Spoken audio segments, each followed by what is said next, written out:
Attention citizens of the United States of America. I am Nick Fogg, and this is a public service announcement addressing the integrity of our federal Congress.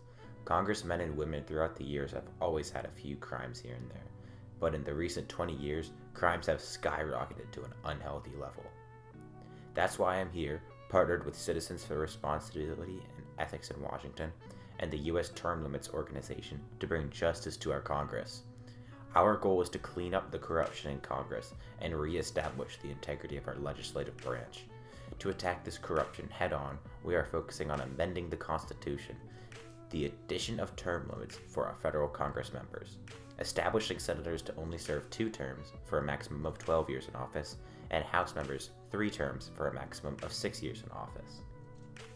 This rise in crime corresponds to a decreased turnover rate in Congress. So as to why term limits are necessary, policy analyst Dan Greenberg puts it the best.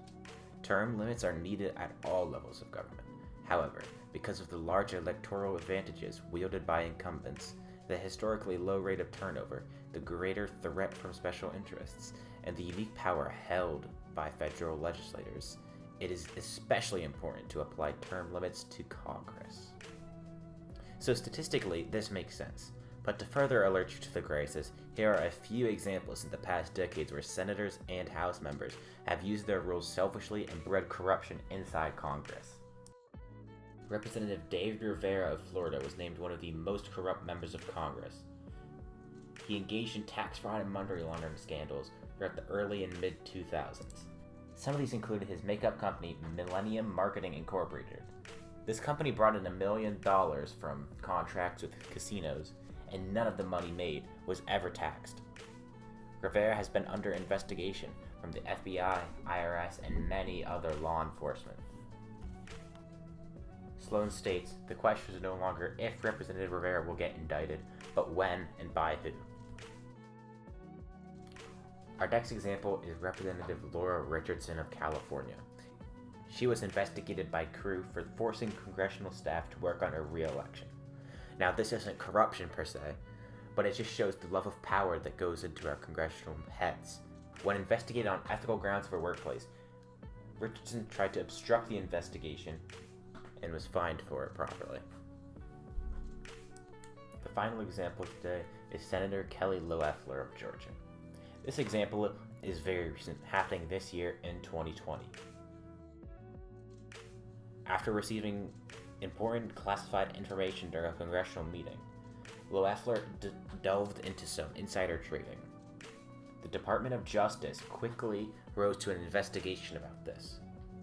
But just as suddenly as the investigation was called, after her husband's donation to the Presidential Committee of $1 million, the Department of Justice cut off its investigation. This just shows the deep roots of the corruption throughout our federal government, and why term limits would help limit it. Our goal is to eradicate all corruption in Congress. To do this, we've outlined 5 simple steps. Step 1 is to notify citizens of the corruption present in the United States. Bribery, corruption, and unethical love of power clouds the House and the Senate. The purpose of this PSA video is to notify you civilians of this injustice. Our next step is to educate why we need term limits, the purpose of it, to end the corruption in Congress, to show the acts of Congress, and show how unethical they have been. Step 3, we will be prosecuting the congressmen who have been found guilty. A lot of congressmen have been accused of crimes but have never been brought to justice. To remove corruption completely, we will eradicate them. Step 4, we'll be proposing this amendment of term limits. To do this, we will propose a state convention. This amendment process has never been used before, but I believe it is our only chance due to the fact that the only people opposing term limits are the Congress.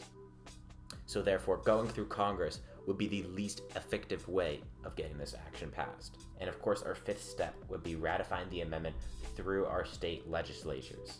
This is the best method because it goes around our Congress, which is the problem in this instance. Our goal is to remove corruption, and term limits are going to be the most surefire way of doing so.